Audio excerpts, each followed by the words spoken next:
அனைவருக்கும் வணக்கம். தொடர்ந்து ஆதரவளித்து வரும் அனைத்து அன்புலங்களுக்கு மிக்க நன்றி.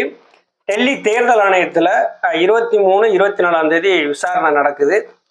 அதற்கடுத்து பார்த்தீங்கன்னா ஈரோடு கிழக்கு தொகுதியை காலியானதாக அறிவிச்சிருக்காங்க. அந்த இடத்துல எடப்பாடி பழனிசாமி நிற்பாரா மாட்டாரா அப்படிங்கிறத நம்ம பார்க்கலாம். திண்டுக்கல்லை சேர்ந்த சூரியமூர்த்திங்கிறவர் சென்னை உயர்நீதிமன்றத்தில் ஒரு மனுவை போட்டிருந்தார். என்னுடைய விண்ணப்பத்தின் மீது தேர்தல் ஆணையம் எந்த விதமான முடிவும் எடுக்கலை, அது விரைந்து விசாரிக்க நீங்கள் ஆணையிடணும் அப்படின்னு சொல்லி போட்டிருந்தார். அப்போ சென்னை உயர்நீதிமன்றம் என்ன சொன்னாங்க, 4 வார காலங்களுக்குள்ள அந்த இரட்டை இலை வழக்கு சம்பந்தமான ஒரு உத்தரவை நீங்கள் பிறப்பிக்கணும்னு சொல்லி சென்னை உயர்நீதிமன்றம் தேர்தல் ஆணையத்துக்கு ஒரு உத்தரவை பிறப்பிச்சிருந்தாங்க. ஐயா ஓபிஎஸ் அவருடைய வழக்கறிஞர்களும் அதில் ஒரு கோரிக்கை வச்சுருந்தாங்க. இது அதிமுகவினுடைய இரட்டை இலை வழக்கு, அதனால அதிமுக 2ஆக பிளவுபட்டிருக்கு. இப்போ அந்த இரட்டை இலை வழக்கு சம்பந்தமாக எங்களையும் நீங்கள் விசாரிக்கணும், அதுக்கு நீங்கள் அனுமதி கொடுக்கணும்னு சொல்லி வழக்கறிஞர்கள் கேட்டிருக்காங்க. உடனே நீதிபதிகள் என்ன சொல்லியிருக்காங்க, அப்போ ஓபிஎஸ் அவருடைய கருத்தை கேட்ட பின்னர் நீங்கள் உத்தரவிடுங்க அப்படின்னு சொல்லியிருக்காங்க. தேர்தல் ஆணையமானது இந்த வழக்கு சம்மந்தப்பட்டவர்களை நம்ம விசாரித்து நாங்கள் அந்த 4 வார காலங்களுக்குள்ளே நாங்கள் ஒரு உத்தரவை பிறப்பிக்கிறோம் அப்படின்னு சொல்லி நீதிமன்றத்துக்கு சொல்லிட்டாங்க. இந்த வழக்கு சம்மந்தமாக இரட்டை இலை வழக்கு சம்மந்தமாக யார் யாரெல்லாம் உள்ளே இருக்கிறாங்களோ அவங்களுக்கு எல்லாமே நோட்டீஸ் அனுப்பிட்டாங்க. இப்போ ஐயா ஓபிஎஸ், எடப்பாடி பழனிசாமி, இது திண்டுக்கல்லை சேர்ந்த சூரியமூர்த்தி, இவங்களுக்குலாம் ஒரு நோட்டீஸ் அனுப்பிட்டாங்க. 19ஆம் தேதி நீங்கள் எழுத்துப்பூர்வமாக நீங்கள் சொல்லுங்க அப்படின்னு சொல்லியிருக்காங்க.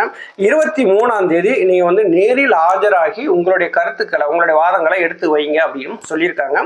23ஆம் தேதி திண்டுக்கல்லை சேர்ந்த சூரியமூர்த்தி, ஐயா ஓபிஎஸ், எடப்பாடி பழனிசாமி 3 பேருமே அங்கே போவாங்க. 24ஆம் தேதி இன்னும் கூடுதலாக இந்த வழக்கு சம்பந்தமாக விசாரிக்கணும்னு சொல்லி சென்னை உயர்நீதிமன்றத்தில் ராம்குமார் ஆதித்தன், சுரேன் பழனிசாமி இவங்கெல்லாம் மனு போட்டிருந்தாங்க. சரி, அவங்களையும் சேர்த்து விசாரிச்சிருவோம் அப்படின்னு சொல்லி தேர்தல் ஆணையம் என்ன பண்ணாங்க, அவங்களுக்கும் ஒரு நோட்டீஸ் அனுப்பிட்டாங்க. நீங்கள் வாங்க 24ஆம் தேதி உங்களுடைய கருத்துக்களையும் சொல்லுங்க அப்படின்ட்டாங்க. ஏற்கனவே டெல்லி உயர்நீதிமன்றம் தேர்தல் ஆணையத்துக்கு ஒரு உத்தரவு போட்டிருந்தாங்க, புகழேந்தி அவர்களுடைய மனு மீது விசாரணை நடத்தி ஒரு நடவடிக்கை எடுங்க அப்படின்ட்டு. தேர்தல் ஆணையம் கண்டுக்கிறவே இல்லை. புகழேந்தி என்ன பண்ணாரு, இது நீதிமன்ற அவமதிப்பு வழக்குன்னு சொல்லி இது டெல்லி உயர்நீதிமன்றத்தில் போட்டார். அந்த வழக்கு விசாரணையில் நீதிமன்றம் என்ன சொன்னாங்க, நீங்கள் புகழேந்தி அவர்களுடைய அந்த மனு மீது விசாரணை நடத்தி உரிய நடவடிக்கை எடுக்கிறங்க அப்படின்னு சொல்லியிருக்காங்க. உடைய 24ஆம் தேதி ராம்குமார் ஆதித்தன், சுரேன் பழனிசாமி, இவர் புகழேந்தி, இவங்க எல்லாரும் போய் தேர்தல் ஆணையத்தில் போய் அவங்களுடைய கருத்துக்களை எடுத்து வைப்பாங்க. இப்போ இரட்டை இலை சின்னம் யாருக்கு அப்படிங்கிறது முடிவு பண்ணணும் இல்லையா. இப்போ இவங்க விசாரணை எல்லாம் நடத்தி முடிச்ச பின்னாடி அது எப்படி ஒரு 2 வாரம் 3 வார காலங்கள் ஆகும். அந்த விசாரணையில் அவங்களாம் என்னென்ன சொல்லியிருக்காங்க, எப்படி சொல்லியிருக்காங்கன்னு சொல்லி அவங்களும் விசாரிக்கணும்ல. அதுக்கும் ஒரு 2-3 வார காலங்கள் ஆகும். அதுக்கு பின்னாடி தான் ஒரு நடவடிக்கை எடுப்பாங்க. இப்போ எடப்பாடி பழனிசாமி என்ன பண்ணுவார் அப்படின்னா, கட்சியினுடைய கொடி சின்னம் எல்லாமே நான் தாங்க பயன்படுத்துகிறேன், இதுக்கு தற்காலிக தீர்ப்பு இருந்தாருன்னு சொல்லி இங்கேருந்து கொண்டு போவார். அதுக்கடுத்து என்ன பண்ணுவார், நாங்கள் இரட்டை இலை சின்னமும் நாங்கள் தற்காலிகமாக வாங்கியிருக்கோம் அப்படின்னு சொல்லி அதையும் கொண்டு கொடுப்பாங்க. அப்படி கொடுத்தாலுமே எடப்பாடி பழனிசாமி சென்னை உயர்நீதிமன்றத்தில் தன்னை ஒரு இணை ஒருங்கிணைப்பாளராக அவர் காட்டியிருக்கிறார். ஒரு பொதுச் செயலாளராக காட்டலை. பொதுச் செயலாளராக அந்த விண்ணப்பத்தில் காட்டின உடனே சென்னை உயர்நீதிமன்றமே எடப்பாடி பழனிசாமிக்கு ஒரு கொட்டு போட்டு தான் அனுப்பி விட்டுருக்கு. என்னங்க, ஏற்கனவே இணை ஒருங்கிணைப்பாளர்னு இருக்குது, தற்போது நீங்கள் பொதுச் செயலாளர்னு சொல்லி கொடுக்குறீங்களே அப்படின்னு சொன்னதுக்கு மன்னிச்சிருங்க அப்படின்னு சொல்லி எடப்பாடி பழனிசாமி என்ன பண்ணாரு, இணை ஒருங்கிணைப்பாளரை எழுதி கொடுத்துட்டாரு. கட்சியினுடைய சட்ட விதி பிரகாரம் அப்படின்னு சொல்லி தேர்தல் ஆணையம் பார்த்தாங்க அப்படின்னா டிசம்பர் 2026 வரைக்குமே ஐயா ஓபிஎஸ் அவர் ஒருங்கிணைப்பாளராக இருக்கிறாங்க.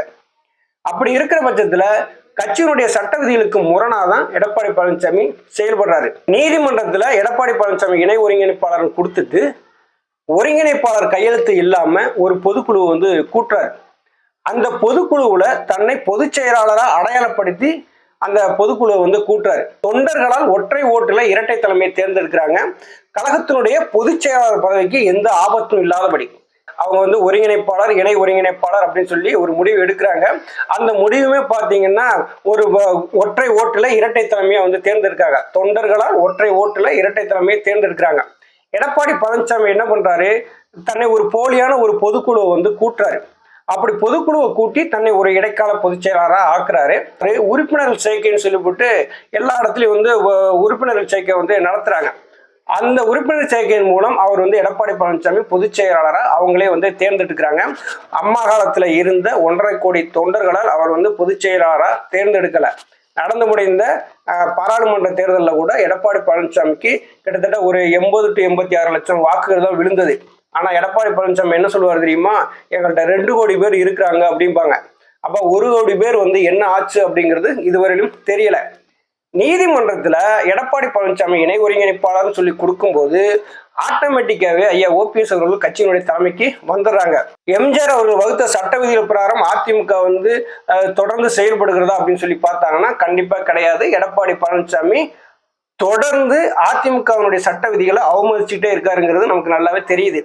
தேர்தல் ஆணையம் சட்ட விதிகளை பார்த்தாங்க அப்படின்னா 100% ஒருங்கிணைப்பாளராக இருக்கக்கூடிய ஐயா ஓபிஎஸ் அவர்களுக்கு இரட்டை இலை சின்னம் கிடைக்கும். 23ஆம் தேதி அவரவர்களுடைய கருத்துக்களை எப்படி எடுத்து வைக்கிறாங்கன்னு தெரியல, பொறுத்திருந்து தான் நம்ம அதை பார்க்கணும். அதற்கு அடுத்து பார்த்தீங்கன்னா சட்டசபை செயலாளர் வந்து ஈரோடு கிழக்கு தொகுதியை காலியானதா அறிவிச்சு தேர்தல் ஆணையத்திட்ட ஒரு கொடுத்தாச்சு. தேர்தல் ஆணையம் என்ன பண்ணுவாங்க, டெல்லியில எப்படியும் பிப்ரவரி மாதம் சட்டசபை தேர்தல் நடக்கும், அதோட சேர்த்து ஈரோடு கிழக்கு தொகுதியவும் நம்ம வந்து தேர்தல் நடத்திடலாம் அப்படிங்கிற முடிவுக்கு வந்துருவாங்க. அப்ப எடப்பாடி பழனிசாமி என்ன பண்ணுவார் அப்படின்னா ஒவ்வொரு நீதிமன்றமா போய் தட்டுவார். சென்னை உயர்நீதிமன்றம் போவாரு, டெல்லி உயர்நீதிமன்றம் போவாரு, அதுக்கு அடுத்து தேர்தல் ஆணையம் போவாரு. எங்களுக்கு சீக்கிரம் ஒரு முடிவு சொல்லுங்க அப்படிம்பாங்க. எடப்பாடி பழனிசாமி இப்பொழுது கட்சியில எந்த ஒரு பொறுப்பும் இல்லாத ஒரு மனிதராக தான் அவர் வந்து இருக்கிறாரு. அவருக்குள்ளே வந்து ஒரு பொதுக்குழுவை கூட்டிக்கிட்டாரு, அவர் வந்து பொதுச் செயலாளர் அறிவிச்சுக்கிட்டாரு. தவிர கட்சியில அதிமுகங்கிற அதிகாரப்பூர்வமான கட்சியில அவர் எந்த விதமான பொறுப்பும் இல்லை அப்படிங்கிறத இப்ப இருக்கிற சூழ்நிலை. ஐயா ஓபிஎஸ் அவர்கள் தான் ஒருங்கிணைப்பாளராக இருக்கிறாங்க. இப்ப ஈரோடு கிழக்கு இடைத்தேர்தலில் சின்னம் இருந்தா மட்டும்தான் எடப்பாடி பழனிசாமி போட்டி போடுவார். அந்த சின்னம் இருந்துமே நடந்த அந்த இடைத்தேர்தலில் பார்த்தீங்கன்னா எடப்பாடி பழனிசாமி மிக மோசமான ஒரு தோல்வியை சந்திச்சாரு. அந்த தோல்வியை சந்திக்கிறதுக்கு மிக முக்கியமான காரணம் தொண்டர்கள் எடப்பாடி பழனிசாமியை ஒரு தலைமையா வந்து ஏத்துக்கிறலைங்கிறதா எல்லாருக்கும் தெரிஞ்சது. இவர் வந்து திமுகவுக்கு வந்து ஒரு கூட்டணி அமைச்சு அவங்களோட தான் வேலை செஞ்சார தவிர களத்துல இறங்கி இரட்டை இலை சின்னம் நமக்கு இருக்குது, நம்ம வெற்றி பெறணும் அப்படிங்கிற எண்ணம் அவர்கிட்ட ஒரு துளியுமே கிடையாது. 10 தொடர் தோல்வியில கொடுத்த எடப்பாடி பழனிசாமி 11வது தோல்வியை தவிர்க்கிறதுக்கு தான் விக்கிரவாண்டி இடைத்தேர்தலை வந்து புறக்கணிச்சார். தன்னுடைய சுயநலத்துக்காக விக்கிரவாண்டி இடைத்தேர்தலில் போட்டியிடாம அதிமுகங்கிற பேர் இயக்கத்தை அவமானப்படுத்தினவர் தான் எடப்பாடி பழனிசாமி. இப்போ சின்னம் வந்து யாருக்கு அப்படிங்கிற ஒரு போட்டி இருக்கும்போது இங்க சின்னம் கிடைக்கிறதுக்கே மிகப்பெரிய சிக்கலா இருக்குது. ஐயா ஓபிஎஸ் அவர்கள் கைக்கு சின்னம் கிடைச்சது அப்படின்னா கண்டிப்பா வெற்றியை நோக்கி பயணிப்பாங்க. எடப்பாடி பழனிசாமி கையில சின்னம் கிடைச்சாலுமே கண்டிப்பா ஈரோடு கிழக்கு இடைத்தேர்தல் நிக்க மாட்டாரு. அதுக்கு மிகப்பெரிய ஒரு பாடம் கற்பிச்சு கொடுத்துட்டாங்க ஏற்கனவே நடந்த இடைத்தேர்தல்ல. திரும்பியும் நம்ம வந்து தேர்தலை சந்திச்சு தோல்வியை கொடுத்துட்டோம் அப்படின்னா இருக்கிற நிர்வாகிகள் நம்மளை வந்து மதிக்க மாட்டாங்க அப்படின்னு விக்கிரவாண்டி இடைத்தேர்தலை எப்படி புறக்கணிச்சாரோ அதே மாதிரி இது ஈரோடு கிழக்கு தொகுதியில் நடக்கக்கூடிய இடைத்தேர்தலையும் புறக்கணிக்கிறதுக்கான வாய்ப்பு 100% இருக்குது. இரட்டை இலை சின்னம் அவர்கிட்ட இருந்தாலும் புறக்கணிப்பாரு, இல்லாட்ட அவருக்கு ரொம்ப சந்தோஷம் சொல்லிட்டு ஒதுங்கிடுவாரு. இந்த இரட்டை இலை சம்பந்தமான வழக்கு வந்து எப்போ முடிவு வருது, தேர்தல் ஆணையம் என்ன முடிவுகளை வந்து சொல்றாங்க, இன்னும் பார்த்தீங்கன்னா இன்னும் 2-3 மாதங்கள் வந்து கடக்கக்கூடிய வாய்ப்புகள் வந்து இருக்குது. அதுக்குள்ள வந்து டெல்லி சட்டசபை தேர்தல் வந்துடும். அதுக்கடுத்து வந்து அதோடு சேர்ந்து ஈரோடு கிழக்கு தொகுதியில் இடைத்தேர்தல் நடத்திடுவாங்க. எடப்பாடி பழனிசாமி அதோ கதி தான், எல்லா இடங்களையும் தட்டி பார்ப்பாரு. இதே இன்னும் நாங்கள் வந்து முடிவு எடுக்கலன்னு சொல்லி தேர்தல் ஆணையம் சொல்ல போறாங்க. எடப்பாடி பழனிசாமி மொழி பிதுங்கி நிற்க போறாரு. ஒருங்கிணைக்கிறதுக்கான வாய்ப்பை எடப்பாடி பழனிசாமி ஏற்படுத்தவே இல்லை.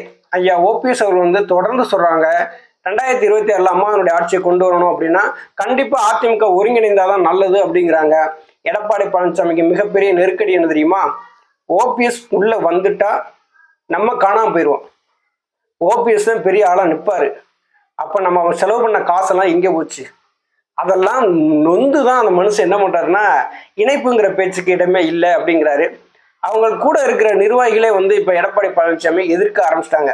தேர்தல் ஆணையம் வந்து இரட்டை இலை வழக்கு சம்பந்தமா எந்த முடிவுமே வந்து அவ்வளவு சீக்கிரம் எடுக்க மாட்டாங்க. ஏன்னா டெல்லி தேர்தல் நடக்குது, அந்த தேர்தல் வலையெல்லாம் பார்க்கணும், அதெல்லாம் வந்து இருக்கிறதுனால அதை சீக்கிரம் எந்த முடிவும் தெரியாது. அதுக்குள்ள ஈரோடு கிழக்கு இடைத்தேர்தல் இரட்டை இலை சின்னம் ஒதுக்குவோமா வேண்டாமாங்கிறலாம் முடிவு எடுக்க மாட்டாங்க. அப்போதைக்கு வந்து சின்னத்தை முடக்குவதற்கான வாய்ப்புகள் தான் வந்து நிறைய இருக்கிறது.